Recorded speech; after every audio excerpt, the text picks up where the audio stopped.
संसद टीवी की ये पहल साहित्य और समाज के संबंध को गहराई से समझने और उसे जन जन पहुंचाने का हमारा एक प्रयास है।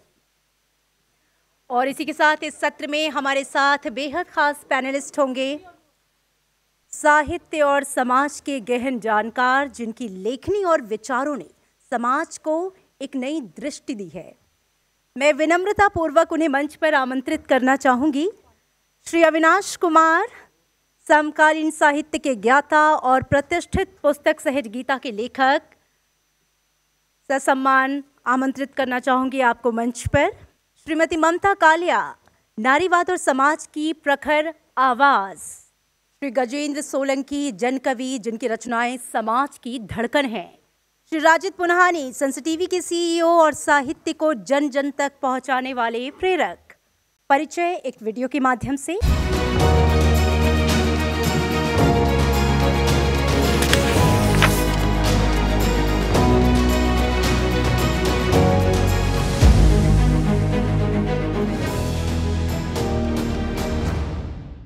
अविनाश कुमार IIT कानपुर और IIM बेंगलुरु के एलुमनी हैं। आप कई बहुराष्ट्रीय कंपनियों के सलाहकार के रूप में कार्यरत हैं। भारतीय संस्कृति, धर्म, दर्शन और अध्यात्म में आपकी गहरी रुचि रही है। दुनिया के सबसे चर्चित और सबसे लोकप्रिय ग्रंथ भगवद गीता के आप अध्येता रहे हैं। यूं तो गीता का अनेक भाषाओं में अनुवाद हो चुका है, किंतु अत्यंत गूढ़ दर्शन शास्त्र होने के कारण आमतौर पर पाठक इसके कुछ ही उपदेश समझ पाते हैं। कई तो इसे कुछ अलग ही ग्रंथ मानकर पढ़ते ही नहीं। गीता का संदेश जनमानस तक पहुंचाने के उद्देश्य से आपने गीता के 700 श्लोकों को सरल हिंदी में कविताबद्ध किया है। आपकी यह पुस्तक सहज गीता के नाम से उपलब्ध है। गीता के संदेशों को आधार बनाकर लोगों को जीवन दर्शन का ज्ञान देने का काम भी आप करते हैं। संसद टीवी की साहित्यिक संगोष्ठी में आपका स्वागत है।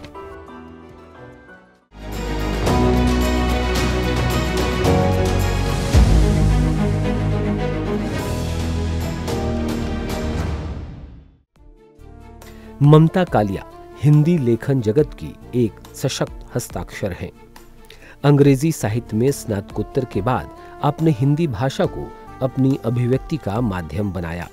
आपने कहानी, उपन्यास, कविता, नाटक, संस्मरण और पत्रकारिता, एक तरह से साहित्य की लगभग सभी विधाओं में अपनी कलम का जादू बिखेरा है। आपने भारत के कई विश्वविद्यालयों में अध्यापन का कार्य भी किया है। अनेक कहानी संकलनों के संपादन के साथ ही आपने महात्मा गांधी हिंदी अंतर्राष्ट्रीय विश्वविद्यालय वर्धा की अंग्रेजी पत्रिका हिंदी का संपादन भी किया है। साहित्य और शिक्षा में विशेष योगदान के लिए आपको साहित्य भूषण सम्मान, यशपाल कथा सम्मान और के बिड़ला न्यास के व्यास सम्मान सहित कई अन्य सम्मानों से अलंकृत किया गया है। अब तक आपकी 36 पुस्तकें प्रकाशित हुई हैं। आपकी संस्मरणात्मक पुस्तकें जीते जी इलाहाबाद और अंदाजे बयां उर्फ रवि कथा काफी चर्चित रही है। संसद टीवी की साहित्यिक संगोष्ठी में आपका स्वागत है।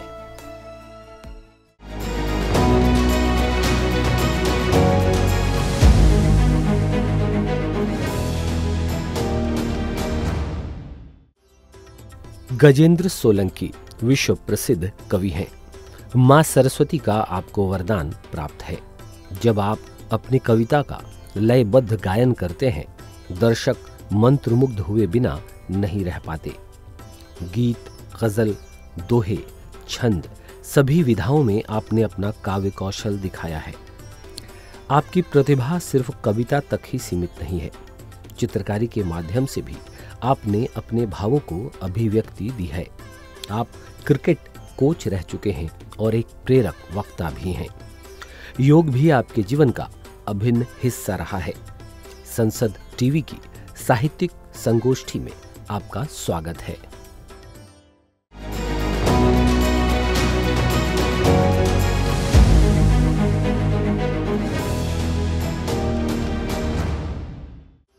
राजित पुन्हानी बिहार कैडर के भारतीय प्रशासनिक सेवा के 1991 बैच के अधिकारी हैं। आपने दिल्ली विश्वविद्यालय के सेंट स्टीफेंस कॉलेज से अर्थशास्त्र में ऑनर्स और IIM बेंगलोर से मैनेजमेंट की पढ़ाई की है। आप राज्य सरकार और केंद्र सरकार में कई महत्वपूर्ण पदों पर सेवाएं दे चुके हैं। आप डिस्ट्रिक्ट मजिस्ट्रेट बक्सर व जमुई, राज्य सरकार में वित्त सचिव, सहकारिता तथा समाज कल्याण विभाग में सचिव, केंद्र सरकार के गृह मंत्रालय में संयुक्त सचिव जम्मू व कश्मीर तथा विशेष सचिव सह वित्तीय सलाहकार रहे हैं। भारतीय दूतावास के माध्यम से बेल्जियम में 4 वर्ष रहकर अंतर्राष्ट्रीय स्तर पर भी आपने अपनी सेवाएं दी हैं। यात्रा और अध्ययन में आपकी विशेष रुचि है। वर्तमान में आप भारत की संसद में राज्यसभा के सचिव और संसद टीवी के मुख्य कार्यकारी अधिकारी के पद पर कार्यरत हैं। संसद टीवी की साहित्यिक संगोष्ठी में आपका स्वागत है।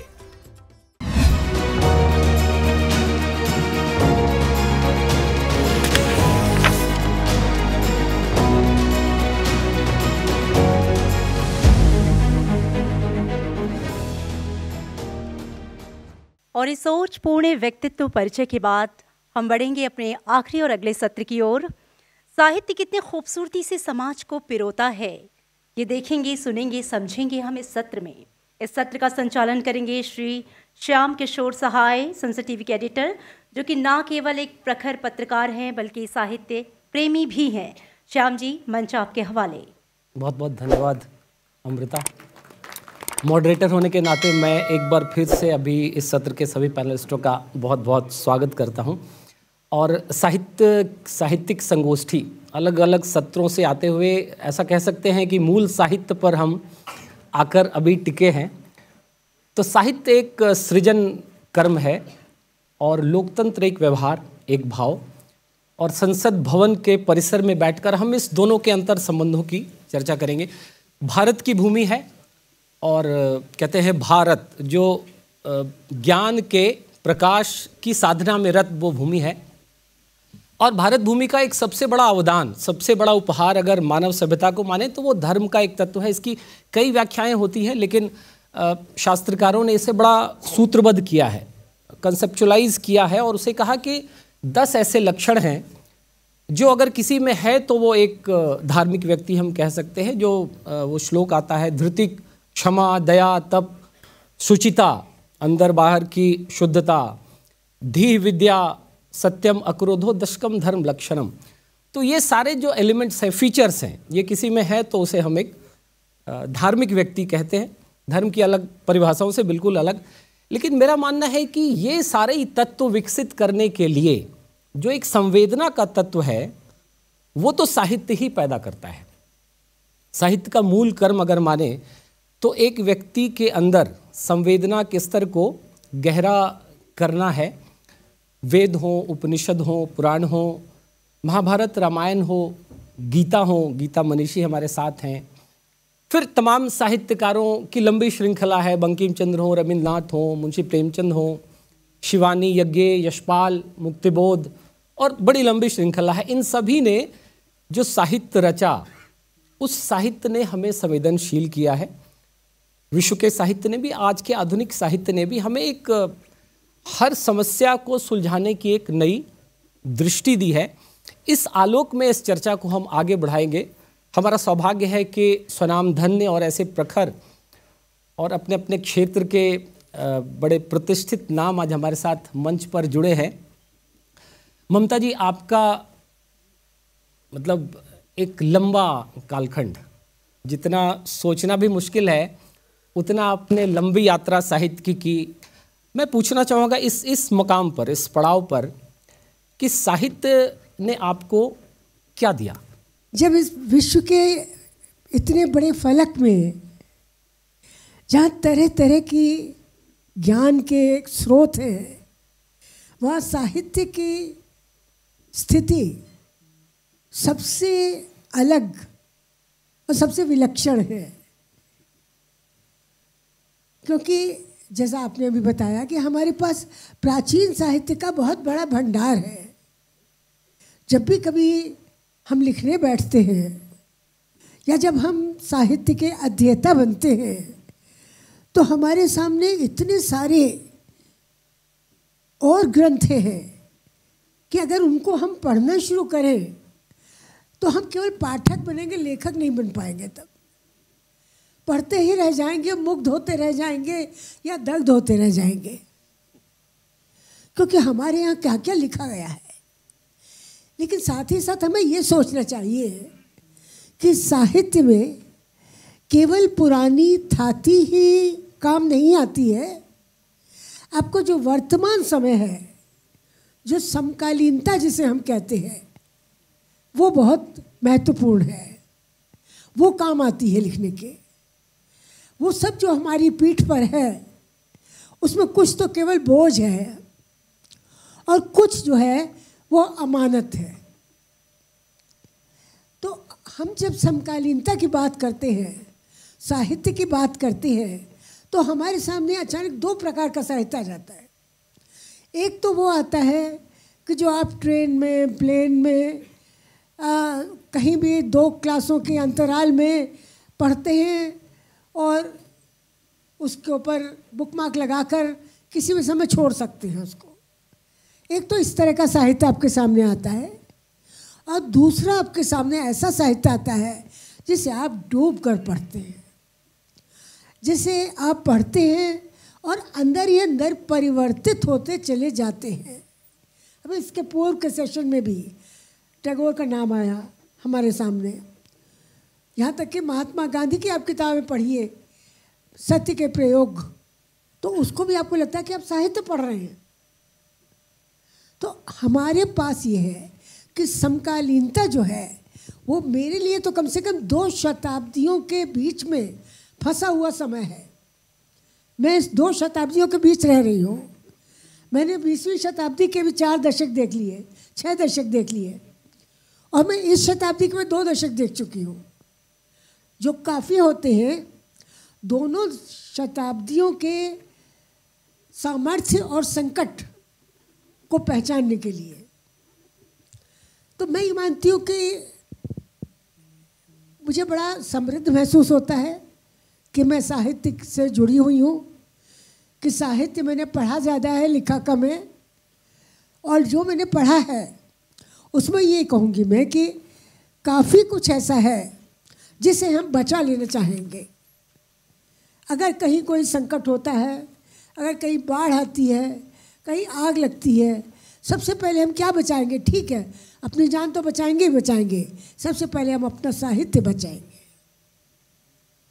ऐसा मुझे लगता है। अभी मेरे ख्याल है चर्चा को आगे बढ़े तो फिर बहुत सारी बातें आएंगी। अविनाश जी, ये सवाल आपसे है। प्राचीन साहित्य में बहुत कुछ ऐसा है जिसे छोड़ देना चाहिए, लेकिन जब गीता की बात आती है तो मुझे लगता है कि पूरी दुनिया में अपने समय के सभी प्रतिष्ठित लोगों ने जो लिख सकते थे, विचार कर सकते थे, उन्होंने इस पर टीकाएं ज़रूर ही की है, कमेंट्री की है, पुस्तक लिखी है। आपने भी इसको अपने लेखन का एक विषय चुना, लंबा समय लगा, लगभग 10 वर्ष जैसा मैं जान पाया।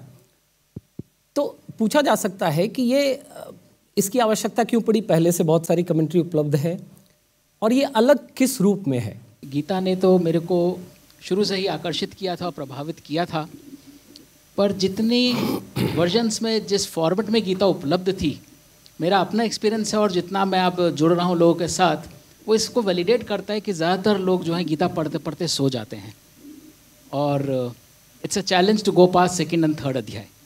और 10-12 सालों में मेरे को दूसरा अध्याय क्रॉस करने में कम से कम 2-3 साल लगे होंगे। तो जो ट्रिगर पॉइंट था, लेकिन उस 2 अध्याय में वो जो एक टीज़र होता है ना, जिसे साहित्य में और लिटरेचर में हुक बोलते हैं, गीता में वो हुक पहले श्लोक में ही मिल जाता है। और वो हुक जो है उसने मेरे को डूबने नहीं दिया, उस हुक से मैं टंगा रहा 2 साल तक। और वो हुक क्या था कि संस्कृत में बोलें तो धर्म क्षेत्र कुरुक्षेत्र में समवेता युत्सव माम कहा पांडवाश्चय किम करत संजया। कितना समझ में आया? थोड़ा समझ में आया। और जो मैंने पहला प्रयास किया 2.5 साल बाद, धर्म क्षेत्र कुरुक्षेत्र में युद्ध करने को आए, क्या करते हैं पांडव कौरव संजय मुझे बताएं, सस्पेंस क्रिएट हो गया पहले श्लोक में। अब वो जो सस्पेंस है ना, आपको निकलने नहीं देता। और फिर मैंने कहा अगर ये एक श्लोक को सरल हिंदी में करके मैं टंगा हुआ हूँ, डूब नहीं रहा हूँ।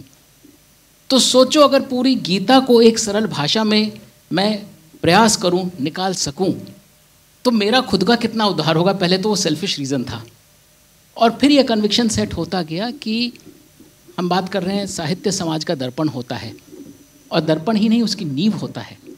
तो अगर हम अपनी नींव नहीं पहचानेंगे तो वो साहित्य किस बुनियाद पे कैसे खड़ा हो सकेगा। तो मेरा प्रयास यही रहा, और जो अलग है वो इसी मामले में अलग है। गीता का मेरा यह प्रयास, और मैं बहुत तुच्छ हूँ। जिस स्कूल में मैं वहाँ यूनिवर्सिटी में तो अभी LKG में हूँ वहाँ पर, तो अभी बहुत रास्ता होपफुली तय करना है। तो प्रयास ये है कि गीता का गूढ़ संदेश, आज हम बात करते हैं मेंटल हेल्थ की, रिलेशनशिप्स की, स्ट्रेस की, उन सब का जवाब इस ग्रंथ में है। उसकी तरफ हम पलट के देखते नहीं हैं। गीता का सिंपल सा अंडरस्टैंडिंग है, कोर्ट में जाके गीता पे हाथ रख के कसम खाओ मैं जो कहूँगा सच कहूँगा, इसके अलावा कुछ नहीं कहूँगा। मैं ये पढ़ पढ़ के देख देख के सिनेमा में बड़ा हुआ हूँ। मैंने एक सिनेमा नहीं देखी जिसने गवाह ने गीता खुद पढ़ी हो। तो चेष्टा ये है कि इतना गूढ़ ग्रंथ जो हमारे सारी समस्याओं का जिसमें निदान है, जन जन तक पहुंच पाए, आसान भाषा में पहुंच पाए, और लोग उसका 5% भी अगर धारण कर पाएँ तो हमारा समाज कहीं का कहीं। गजेंद्र जी, आपको दुनिया एक कवि के रूप में जानती है, लेकिन आपके बहुत सारे रूप हैं। आप फाइन आर्ट्स भी बहुत अच्छा करते हैं, योग स्पोर्ट्स में भी आपने काफ़ी कुछ काम किया है, और कविता और लेखन में भी आपने जो एक अलग विधा कह लें या अलग प्रयोग कह लें, कई सारे विश्वविद्यालयों का कुल गीत आपने लिखा है। उसमें दिल्ली विश्वविद्यालय भी है, BR अम्बेडकर विश्वविद्यालय भी है, पतंजलि विश्वविद्यालय भी है, और पता नहीं बड़ी लंबी लिस्ट है, ख्वाजा मोइनुद्दीन चिश्ती विश्वविद्यालय भी है। बहुत बहुत धन्यवाद श्याम जी, आप सभी का अभिनंदन करता हूं और धन्यवाद ज्ञापित करता हूं कि आपने मुझे यहाँ पर बुलाया इतने विद्वान लोगों के बीच में। साहित्य, संस्कृति मानव सभ्यता का वो आवश्यक अंग है जिसके बिना शायद हजारों वर्षों से जो सभ्यता संस्कृति का प्रवाह बना हुआ है, और अनेक सभ्यताएं आईं चली गईं, 4000 से ज़्यादा फिलॉसफीज़ अभी भी पूरी दुनिया में काम कर रही हैं, और उसके भी अंग प्रत्यंग हैं। सब अपने आप को श्रेष्ठ बताते हैं, सबका अपना साहित्य है, अपना सब जीवन शैली है, और अपने श्रेष्ठता को सिद्ध करने के लिए वो अलग अलग प्रकार से दूसरे को उपेक्षित, अपमानित भी करते हैं। लेकिन मैं अभी भी ये मानता हूँ, जितना थोड़ा बहुत मेरा अध्ययन है, कि भारतीय संस्कृति ने भीवादिता जो है, एक हीवादिता होती है, एक भीवादिता होती है। भीवादिता का जो प्रदर्शन हजारों वर्षों से होता रहा है, अयम निजह परोवेति गणना लघु चेतसाम उदार चरिता नाम तो वसुधैव कुटुम्बकम, ये हमारे ऋषि मुनियों के, हमारे दार्शनिकों के, हमारे मनीषियों का ये चिंतन था कि इस पूरे ब्रह्मांड में जीवन कहाँ है, नहीं है, इसको जो मानव सभ्यता है इसको कैसे हम अपना बना सकते हैं। इसलिए ज़्यादा युद्ध जो होते थे आपस में, जो कुछ होता रहा, लेकिन कहीं दूसरे देशों पर जाकर इम्पेरियलिस्टिक मानसिकता से, उपनिवेशवादी मानसिकता से कहीं लूट खसोट करना, ये सब कुछ नहीं रहा। तो मैं पहले ये सोचता था, एक संस्कृति नीति पर काम कर रहा था मैं, बहुत लंबा विषय है, मैं उस पर नहीं जाना चाहूँगा, लेकिन मैंने सोचा कि साहित्य और संस्कृति का तो आपस में बहुत अंतर संबंध है, तो साहित्य, संस्कृति, कलाएं ये होती क्या है आखिर। तो मैंने एक इसकी परिभाषा अपने मन में गढ़ी कि मानव द्वारा रचित वह क्रियात्मक, रचनात्मक, विचारात्मक, भावनात्मक अभिव्यक्ति जो न केवल आपके व्यक्तित्व का और निर्माण करती है या समाज का निर्माण करती है, बल्कि उसे देखने और अनुभव करने की दृष्टि भी प्रदान करती है, तो वो साहित्य और संस्कृति कला है। अलग अलग रूपों में, कला के अनेक रूप होते हैं, तो उसको दो भागों में बांट सकते हैं। एक तो प्रकृति, ईश्वर के द्वारा रचित, जिसको हम प्रकृति कहते हैं, एक तो वो कला है, वो भी एक तरह की क्रिएटिविटी है जो प्रकृति ने अपने आप रची, या कोई अगर हम जैसा मानते हैं कि कोई अन्य शक्ति है, पराशक्ति है, जिसने कि सारे ब्रह्मांड को ये रचा है। और दूसरा होता है मानव द्वारा रचित प्रकृति, ये मानव द्वारा रचित प्रकृति, जो कुछ भी दिखाई देता है मानव द्वारा रचित, वो सब कुछ मानव के द्वारा रचित है। उसको अलग अलग तरीके से सिद्ध करने के लिए लोग कुछ ना कुछ उपमाएं देते हैं या उसको नाम देते हैं अलग अलग तरीके से। अब कवि के रूप में मुझे मालूम नहीं था, बचपन से गाने का शौक था, मंचों पर थोड़ा थोड़ा रचना करने का। 10वीं क्लास में मैंने कुछ ऐसा लिखा जो कि मुझे मालूम नहीं था कि मैं ऐसा लिख सकता हूँ। और कारण क्या था कि कविताएं पढ़ते थे, पुरस्कार जीतते थे, औरों की कविताएं पढ़ते थे। मैं मैथिली शरण गुप्ती जी की हो गई, अपने नीरज जी का एक गीत था, उसका गीत का भाव था, दुनिया देखी लेकिन देखी दुल्हन सबकी ताले में, कोई कैद पड़ा मस्जिद में कोई बंद शिवालय में, किसको अपना हाथ थमा दूं किसको अपना मन दे दूं, कोई लूटे अंधियारे में कोई ठगे उजाले में। तो औरों की कविता गीत पढ़ते थे और उसमें हमें पुरस्कार वगैरह मिल जाते थे। तो 10वीं कक्षा में मैंने बच्चन जी की मधुशाला पढ़ी। तो मधुशाला मुझे बहुत सहज सरल लगी कि ये तो बहुत आसान है। तो मैंने प्रयास करते हुए ऐसे 10 अंतरे उसके लिख दिए। हालांकि जो सामयिक परिस्थितियां थीं उसको अभिव्यक्त करते हुए मैंने लिखे। और एक हमारे परिचय में थे, मेरी दोस्ती कभी कभी बड़े लोगों से बहुत होती थी, ज्ञान चर्चा ज्ञान ग्रहण करने के लिए बड़ों का अनुभव बहुत जरूरी होता है। तो मैंने उनको दिखाई, बोले तुम तो लिख ही नहीं सकते ये। मैंने कि चलिए, मुझे खुशी हुई कि इनको विश्वास नहीं हो रहा है। तो वो विषय ऐसा वहाँ से शुरू हुआ और समय आगे बढ़ गया। तो 11वीं 12वीं कक्षा में जो अभी आपने योगा फॉर स्पोर्ट्समैन का विषय कहा, तो मैंने 11वीं कक्षा में योग शुरू किया और योग करने के बाद मेरी चेतना का, शारीरिक मानसिक चेतना का विस्तार होता रहा। योग दर्शन जो बहुत महत्वपूर्ण है, जिसका पूरे दुनिया में आप प्रभाव भी देख रहे हैं। हमारे यशस्वी प्रधानमंत्री जी ने मतलब वैश्विक स्तर पर योग को स्थापित किया। पहले योगियों ने, महेश योगी हों या स्वामी राम जी हों या और बहुत सारे ऐसे, स्वामी रामदेव जी ने वर्तमान समय में पूरे विश्व में योग से बहुत बड़ा प्रचार प्रसार किया। तो मैं अपने कविता के विषय पर आना चाहूँगा क्योंकि ये विषय बहुत लंबा हो जाएगा, अभी पहला सत्र चल रहा है। तो मैं ये बताना चाहता हूँ कि यौगिक उससे मेरा जो हुआ, तो उसके बाद में कविताओं में 90 के आसपास बहुत तेज़ी से फूट पड़ी कविता। मैं ये कहूँगा कि प्रयासपूर्वक नहीं होता है, ये प्रकृति प्रदत्त होती है, जिसको ढाला जा सकता है, तराशा जा सकता है, लेकिन उसका जो प्रवाह होता है वो अपने आप में कहीं ना कहीं अंतर चेतना से निकलता है। तो बहुत सारे गीत हुए। एक मेरा गीत बहुत प्रसिद्ध हुआ, जिसको गीत को आप देखेंगे स्वामी रामदेव जी के शिविरों में गाया जाता है। अभी यहाँ झिंझोली फार्म हाउस में जयप्रकाश अग्रवाल जी का जो शिविर वगैरह लगते हैं, वहाँ आना जाना रहता था। तो गीत था, उठ जाग भारत जाग रे आलस्य निद्रा, ये 95 के आसपास लिखा गया था। तो उठ जाग भारत जाग रे आलस्य निद्रा त्याग रे, पुरुषार्थ का बीड़ा उठा जागेगा तेरा भाग रे। आदरणीय ममता जी ने कहा कि अतीत का जो साहित्य है वो अपनी जगह बिल्कुल ठीक है। जो भी महापुरुष आए, जो लेखक साहित्यकार आए, उन्होंने अपनी दृष्टि, अपनी भावना, अपने ज्ञान से उसको रचित किया।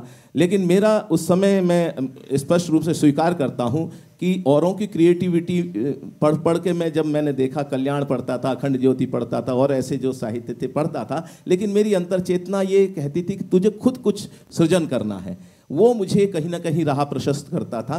तो उसमें जो गीत था, उठ जाग भारत जाग रे आलस्य निद्रा त्याग रे, पुरुषार्थ का बीड़ा उठा जागेगा तेरा भाग रे, टुकड़ों में जो तू बट रहा उत्साह तेरा घट रहा, संघर्ष की बेला है ये तू एकता का बिगुल बजा, उठ जाग भारत जाग रे। तो परिणाम ये हुआ कि वो गीत इतना प्रसिद्ध हो गया कि उसमें हिंदी अकादमी ने एक जो स्वर्ण जयंती मनाई गई, गणतंत्र की स्वर्ण जयंती, वो राजभाषा की भी स्वर्ण जयंती थी और मुझे लगता है कि बहुत सारे विषय उससे जुड़े हुए थे।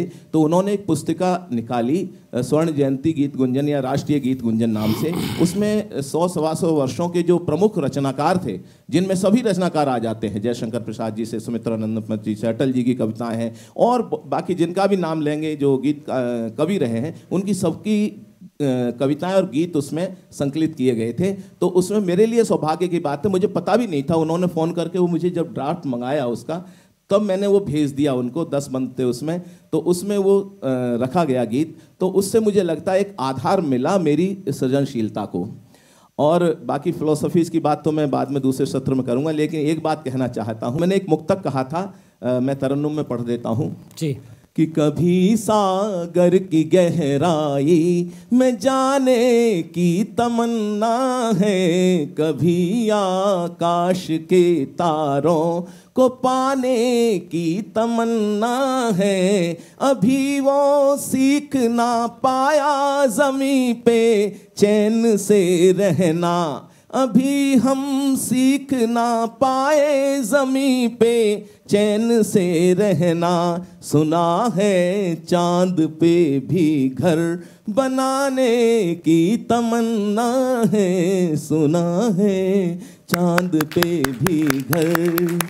रजित पुनियानी सर हमारे राज्यसभा के सचिव हैं, संसद टीवी के सीईओ हैं, पढ़ाई आपकी सेंट स्टीफेंस में हुई, आईआईएम में हुई, तो सारा ही वो तो बिल्कुल अलग माहौल है। लेकिन जितना मैंने ऑब्जर्व किया है हिंदी के प्रति, हिंदी भाषा के प्रति, हिंदी साहित्य के प्रति आपका एक अनुराग है।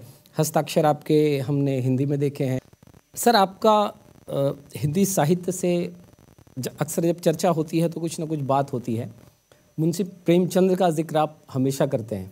आज इस मंच पे, इस साहित्यिक संगोष्ठी में मैं कुछ उनके विषय में आप अगर कुछ सुना पाएँ। When we thought of this literary conclave, we're very happy that so many talented and famous and well-known authors and poets have come together. We thought that we'll call some students who are interested in literature, and we'll have this conclave. So I'm basically from urban middle class background, but then I was allotted Bihar cadre. So when I first went to a remote block for my training in Rohtas district, so then my boss, who was also from urban middle class, हम लोग normally बहुत इसी background से बहुत लोग आते हैं, तो he said कि नहीं, आप मुंशी प्रेमचंद का गोदान आप पढ़िए, because it will give you an insight into rural और जो ग्रामीण समाज है वो उनका क्या है। Although it was not contemporary, but एक इंसाइट मिलता है। और स्कूल में हम वो गबन तो हमने पढ़ा ही था, तो which was again about urban middle class and the aspirations of urban middle class. So what I really liked about these books was that एक तो भाषा बहुत सरल था, so from people who are not very well versed in difficult Hindi, we could understand it. The other thing was वो आपको लगता है कि जब आप पढ़ रहे हैं वो किताब, तो लगता है कि आप भी उसमें उपन्यास में आप भी हैं या उस कहानी में आप भी हैं. You can relate to it. So that was something which I really liked, and that cultivated kind of a hobby as a reader. कि you like such books where you can relate to some character in that book. So I just thought I would express my view here. एक द्वंद्व है, एक संघर्ष है, एक चर्चा का विषय रहता है लोकप्रिय साहित्य, गंभीर साहित्य. साहित्य कितना गंभीर विचारों से उत्प्रोत होना चाहिए और कितना लोकप्रिय, सहज, उपलब्ध, जो हर कोई पढ़ पाए होना चाहिए. गंभीर साहित्य की एक लंबी श्रृंखला है. प्रेमचंद की तमाम उनका साहित्य है. जयशंकर की कामायनी की बात करें, उर्वशी की बात करें, या ऐसी एक लंबी लिस्ट है. उसके बरक्स एक पॉपुलर साहित्य, उसका नाम तो मैं नहीं लूँगा, कोई ऐसी तुलना नहीं कर सकते, लेकिन एक बड़ी लंबी लिस्ट है जो पता चलता है कि इतने लोगों ने पढ़ ली, इतना बिक गई, इतना उपन्यास बिक गया. तो ये एक द्वंद्व संघर्ष चलता रहता है. आप उसके साक्षी हैं, बल्कि आप उस द्वंद्व को जीते भी हैं. इस पर क्या कहा जाए? सबसे पहले ममता कालिया जी. एक समय इतना तीव्र विभाजन नहीं था साहित्य में. होता ये था कि प्रेमचंद को सब पढ़ते थे, सब जैनेन्द्र कुमार को पढ़ते थे. जिस समय 20वीं शताब्दी में आज़ादी अभी मिलने वाली थी, तरह तरह की समस्याएं समाज में थी, तब सारे लेखकों को मुक्त दृष्टि से पढ़ा जाता था. लेकिन आज़ादी मिलने के बाद तरह तरह से लोगों के सपने बने और टूटे. हम ये नहीं कह सकते हमारा देश और समाज हमेशा बहुत मीठी मीठी चाल चलता रहा, मीठी मीठी गोलियां खाता रहा, और साहित्य कोई मीठी गोली नहीं है. आपको पता होगा भगवत गीता पर भी हाथ रखकर बहुत झूठ बोला जाता है। कुछ लोग एक आसान गली का रास्ता लेकर पॉपुलर साहित्य लिखने लगे। और देखिए, दो तरह का होता है। हम सबके सामने यथार्थ है। समकालीन समय में यथार्थ से आप और हम लगातार आंखें मिला रहे हैं। इसी साहित्य के लिए प्रेमचंद ने कहा था कि साहित्य समाज का दर्पण है। लेकिन आज समाज का वो एक अजीब दर्पण हो गया है, क्योंकि समाज का रूप बहुत बदल गया है। आज बहुत कॉम्प्लिकेटेड हो गया है समाज। तो आज हालत ये है कि साहित्य दो तरह का हो गया है। एक साहित्य तो वो है जो केवल दर्शाता है, सामने रखता है चीजें, और एक साहित्य वो है जो यथार्थ निर्मित करता है, यथार्थ को बनाता है, वो दिशा देता है। और ये दोनों साहित्य अलग अलग हो गए हैं। और वाकई जो आपने कहा लोकप्रिय साहित्य पढ़ने में बड़ा लुभावना लगता है। और इसकी शुरुआत यूँ तो देखा जाए तो हम कहेंगे प्रेमचंद भी लोकप्रिय साहित्य में आते हैं, क्योंकि सबसे प्रिय और लोकप्रिय तो वही है। शुरुआत तो हम वहीं से करते हैं। लेकिन वो तो नीरज, अभी आपने नीरज का उदाहरण दिया। नीरज सबसे बड़े लोकप्रिय और प्रिय कवि है। अगर आपको जब सुनाना हो किसी को तो आप सबसे पहले दिनकर और नीरज को लेंगे। और दिनकर की कविता कितनी गजब की है। नेहरू युग में उन्होंने नेहरू की आलोचना की जब उन्होंने कहा मैं भारत के रेशमी नगर में रहता हूँ, जनता तो चित्कार किए रहती है, मैं रेशमी भवन में रहता हूँ। तो आपने देखिए कि साहित्य तरह तरह से परिभाषित करता है आपके समय को, और इसीलिए साहित्य तक हम जाते हैं। हम वहाँ पर नींद सोने के लिए नहीं जाते। लोकप्रिय साहित्य में फिर धीरे धीरे क्या हुआ कि जासूसी किताबें आ गई, रोमांटिक किताबें आ गई, गुलशन नंदा आ गए, शिवानी आ गई, सुरेंद्र मोहन पाठक आ गए, वेद प्रकाश शर्मा आ गए, और धीरे धीरे लोक साहित्य का एक महकमा बन गया। मैं नाम से बच रहा था, लेकिन आपने लिया तो ठीक है। और ये बड़ी अजीब बात है कि हम लोग जो है उससे बिल्कुल छिटक गए अलग। अगर कोई कहे, अगर वो सामने खड़े होंगे तो जो भीड़ लगेगी वो हम लोगों के लिए कभी नहीं लगेगी। अविनाश जी, प्रश्न यही है, लेकिन थोड़े अंतर से। गीता जिसे सबसे ज़्यादा लोकप्रिय होना चाहिए, तो कोई पहला श्लोक छोड़ दे या फिर कर्मण्येवाधिकारस्ते वाला छोड़ दें तो उसके बहुत सारे श्लोकों से लोग परिचित नहीं हैं। जबकि गीता का नाम हम सब जानते हैं, 700 श्लोक हैं। भगवान श्री कृष्ण ने कुरुक्षेत्र के बीच युद्ध मैदान में कहा, ऐसा कहते हैं। वो लोकप्रिय नहीं हो पाया, जबकि उसकी तुलना में बहुत सारे और साहित्य जो है बहुत लोकप्रिय हो गए। एक जुमला है ना, दुल्हन वही जो पिया मन भाए, तो वो हर चीज़ पे फिट बैठता है, चाहे साहित्य हो चाहे फिल्में हो। सो मेरा ये मानना है कि हर प्रोडक्ट का एक मार्केट एग्जिस्ट करता है हर युग में, अक्रॉस ऑल एजेस। तो साहित्य में भी ऐसे लोग हैं जो गंभीर विषय की तरफ रुचि रखते हैं, और ऐसे हैं जो पॉपुलर की तरफ अपना समय व्यतीत करते हैं। फिल्मों में भी, फिल्मों में एक टाइम था जब main stream actors parallel cinema बोला जाता था, उसमें नहीं जाते थे। फिर रिसर्जेंस हुआ, वही मेन स्ट्रीम एक्टर्स उसी को पावर करते हैं, वो सारी पावर शिफ्ट होकर आई। सो टुडे वी से स्टोरी इज़ द किंग। तो ये तो जो है अलग अलग फेजेस चलते हैं, और इसको समझने का मैं दो कारण है। गीता अगर हम समझते हैं उतनी लोकप्रिय नहीं है। घर घर में रामचरितमानस पाया जाता है, घर घर में अखंड रामायण का पाठ होता है।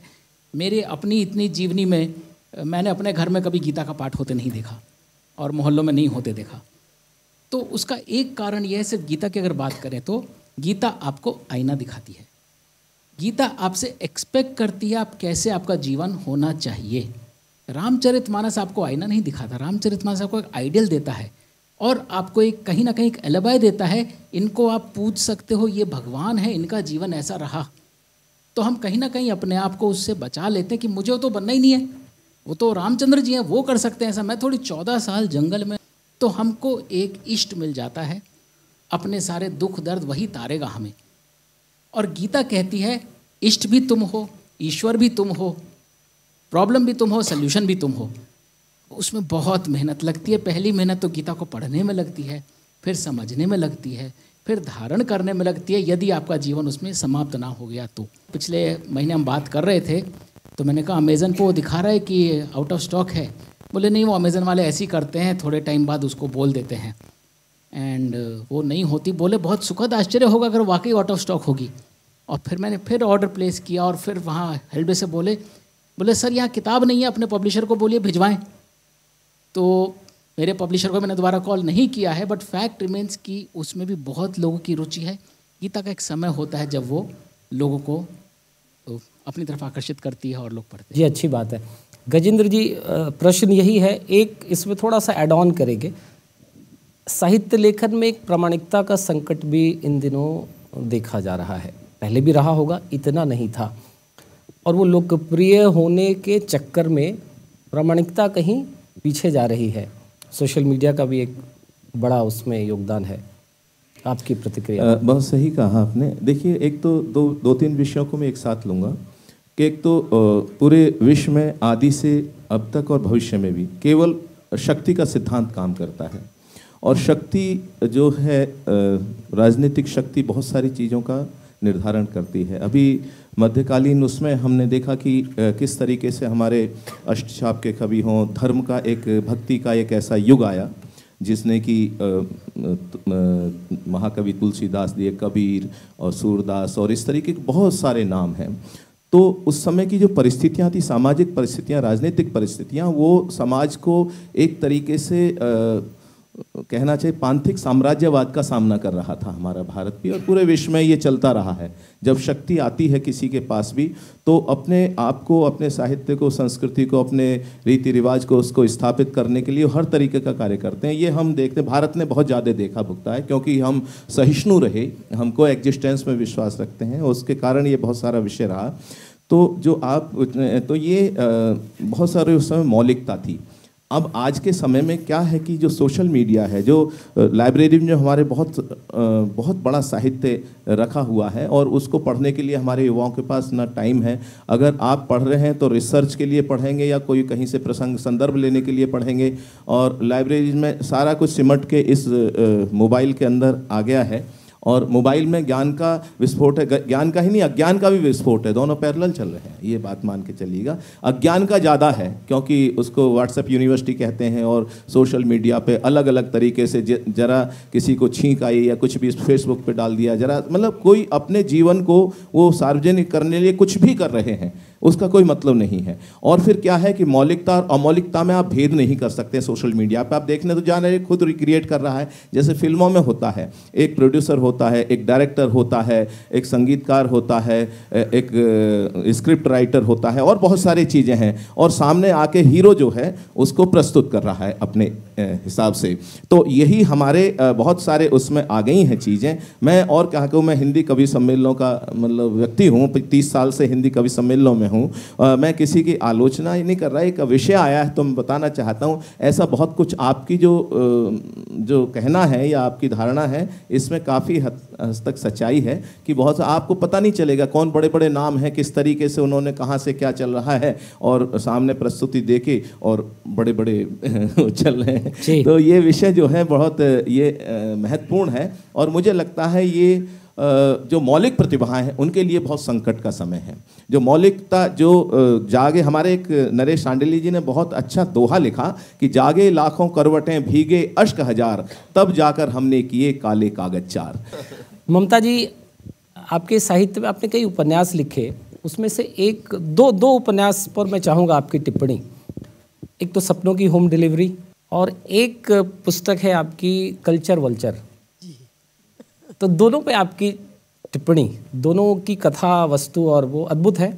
कल्चर वल्चर तो आधुनिक समय के संकट से भी और साहित्यिक संस्थाओं के संकट से जुड़ता है कि समय को हम अपनी जटिलता में पकड़ते हैं, और कल्चर वल्चर में मैंने दिखाया कैसे बहुत ऊंचे उद्देश्यों से एक साहित्यिक संस्था, सांस्कृतिक संस्था बनाई जाती है, और कैसे वो कुछ चंद लोगों के प्रलोभन, लालच और क्षुद्र आकांक्षाओं के कारण वो धीरे धीरे तंत्र में बदल जाती है। लेकिन साहित्य का काम केवल मीठा मीठा बताना नहीं है, वो कड़वी खुराक भी आपको देता है। ख़ास तौर से 21वीं शताब्दी के शुरू में जिस तरह का समाज बन गया है, वो सारे आदर्शों के बावजूद, सारी अपराइजिंग के बावजूद, रिसर्जेंस के बावजूद, उसमें कहीं ना कहीं समस्याएं बहुत आ गई हैं। अखिलेश की एक कहानी है चिट्ठी, उसमें वो बताता है कि 5-6 लड़के आपस में तय कर लेते हैं कि जो पहले रोज़गार पाएगा वो सबको चिट्ठी लिखेगा। इस बात को 10 साल लग जाते हैं, एक भी लड़का चिट्ठी नहीं लिख पाता घर। इसी तरह से बहुत अच्छी कहानी मनोज रूपड़ा की है, टावर ऑफ साइलेंस, जिसमें वो बताता है कि फैक्ट्री खत्म हो गई है, लेकिन बेचारे कारीगर वहाँ से जाना ही नहीं चाहते, वो परिसर को छोड़ते ही नहीं हैं। वो कहते हैं हम तो यहीं रहेंगे। वो सुबह की पाली भी कर रहे हैं, शाम की पाली भी कर रहे हैं, वो भग्न फैक्ट्री के अंदर बार बार जा रहे हैं। वो परेल में एक मिल थी जो बिकी थी, बहुत बड़ी मिल, उसकी कहानी है वो। तो आप ही देखिए कहानियों में इतनी समस्याएं आती हैं। यहाँ अनुज बैठे हैं, अनुज की कहानी जवाहरलाल नेहरू यूनिवर्सिटी के कैंपस पर थी। एक विद्रोही जी थे, उनके ऊपर उन्होंने कहानी लिखी, कैरियर, गर्लफ्रेंड और विद्रोह। उसमें उन्होंने पूरा का पूरा उसको शीशम उतार दिया, कैरेक्टर को उन्होंने। तो आप ये देखिए कहानियाँ जो है वो कहीं बताती हैं कि समाज में आखिर कहाँ कहाँ गड्ढे हैं। आप सड़क पर चलते हैं, गड्ढे बचाते हैं, लेकिन जीवन में आप गड्ढों को बचाने के लिए बहुत मुश्किल आती है, उसमें बहुत करना पड़ता है। इतने सारे बच्चे यहाँ बैठे हैं, मैं तो ये कहूँगी शिक्षा बहुत बड़ी चीज़ है इसके लिए।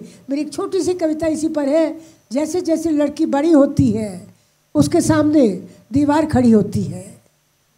क्रांतिकारी कहते हैं दीवार तोड़ देनी चाहिए, पर लड़की है समझदार और संवेदनशील, वो दीवार पर लगाती है 3 खूंटियाँ, पढ़ाई, लिखाई और रोज़गार की, और एक दिन दीवार के दूसरी तरफ धीरे से चली जाती है। बहुत बढ़िया, बहुत अच्छा आपने बताया। मुझे लगता है दर्शकों के कई प्रश्न होंगे और इस चर्चा को अब ओपन करते हैं। My question is to Mamta ma'am. I am Shrishti Saxena. I am a law student.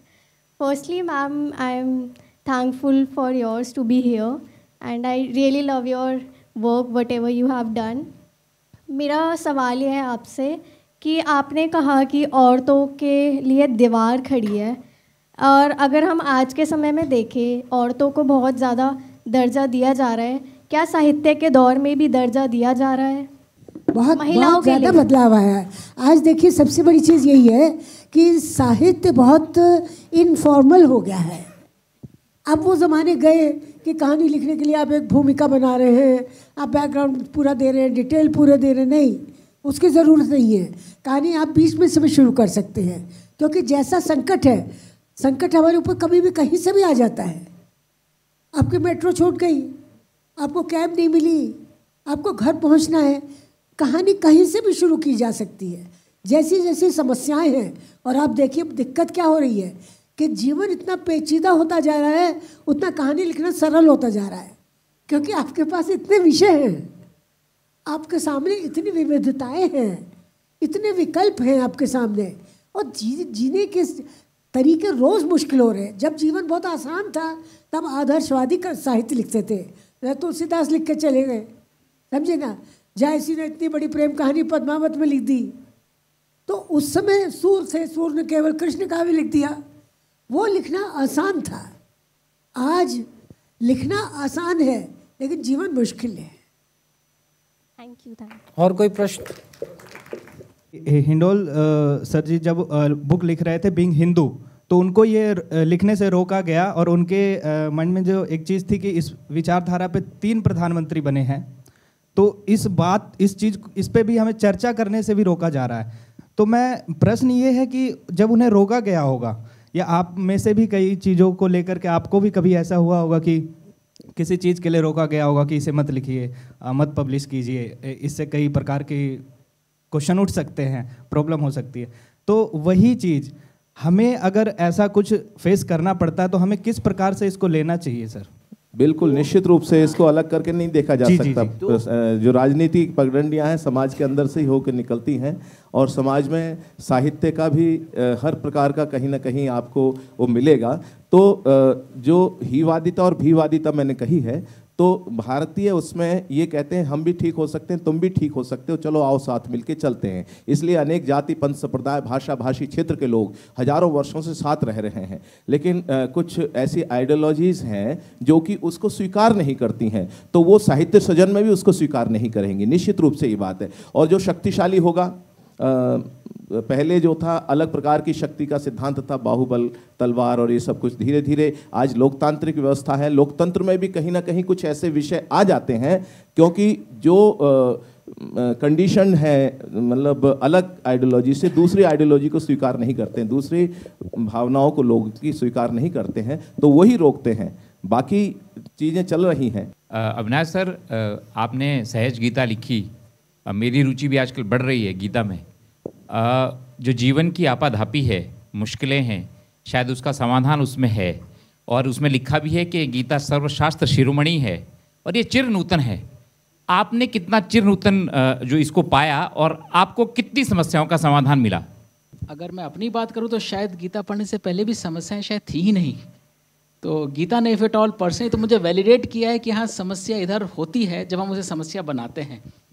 Having said that, अगर आपके सामने कोई समस्या है भी तो गीता में 3-4 मैं आपको बहुत छोटे छोटे ग्लिम्स देता हूँ, जिससे आपको ये विश्वास हो जाएगा कि हाँ, समस्याओं का निदान, किस समस्या का कैसे निदान हो सकता है। पहली चीज़ होती है आसक्ति। आप कहीं ना कहीं अपने आप को किसी से जोड़ लेते हैं और वो चीज़ होती है नश्वर। फिर उसके खोने का आपको डर होता है, फिर आप उससे बांध लेते हैं, इसे कोई चोर ना ले जाए, ताले में डाल दूँ, ये रिश्ता ना चला जाए, इसको ऐसे कंट्रोल करके रोक लूँ। तो गीता आपको यह बताती है कि आसक्ति is the root cause for all of your sufferings. और बाकी जैसे जैसे इसका ज्ञान बढ़ता जाता है, गीता में सबसे पहले कर्म योग आता है, फिर भक्ति योग आता है, लास्ट में ज्ञान योग आता है।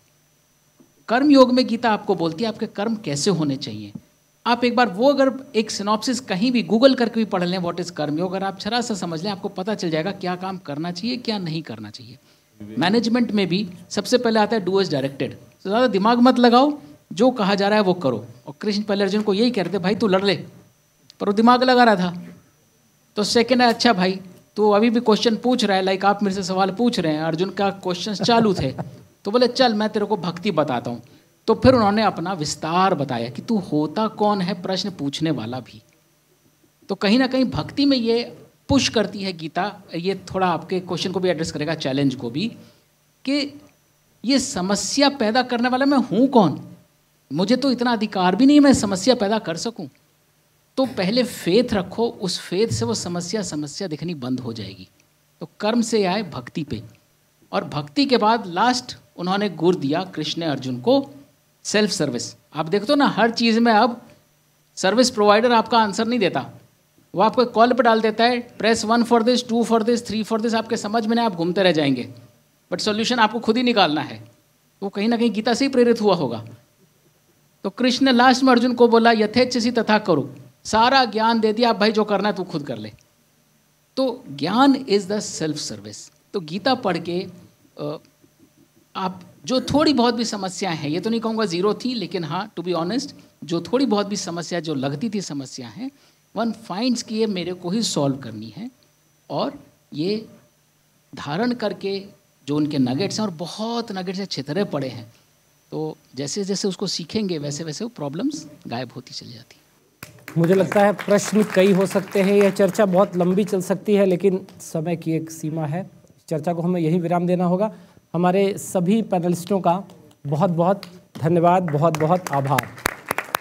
बहुत बहुत आभार। लेकिन आप सभी से गुजारिश, कृपया कुछ पल मंच पर अपनी उपस्थिति बनाए रखें, क्योंकि आपका सम्मान हमारी पहली प्राथमिकता है। सबसे पहले मैं गुजारिश करना चाहूँगी संसद टीवी के CEO श्री राजित पुन्हानी जी से अनुरोध करूँगी, आप समकालीन साहित्य को समझने वाले और सहज गीता के लेखक श्री अविनाश कुमार जी को सेंगोल की ये प्रति भेंट स्वरूप दें। और इसके बाद मैं संसद टीवी की गेस्ट टीम की हेड श्रीमती दीप्ति वशिष्ठ से निवेदन करूंगी कि आप श्रीमती ममता कालिया जी को सेंगोल की एक प्रति भेंट करें। श्रीमती ममता कालिया समाज की संवेदनाओं और नारीवाद की सशक्त आवाज़,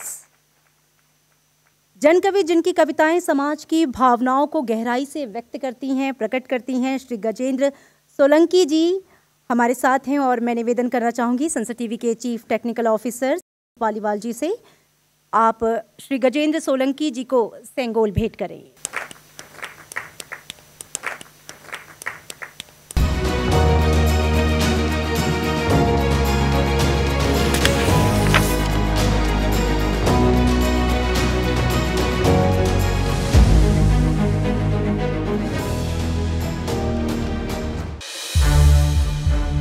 संसद टीवी के और भी प्रोग्राम्स देखने के लिए सब्सक्राइब करें हमारा YouTube चैनल और हाँ, इन्हें लाइक और शेयर करना ना भूलें।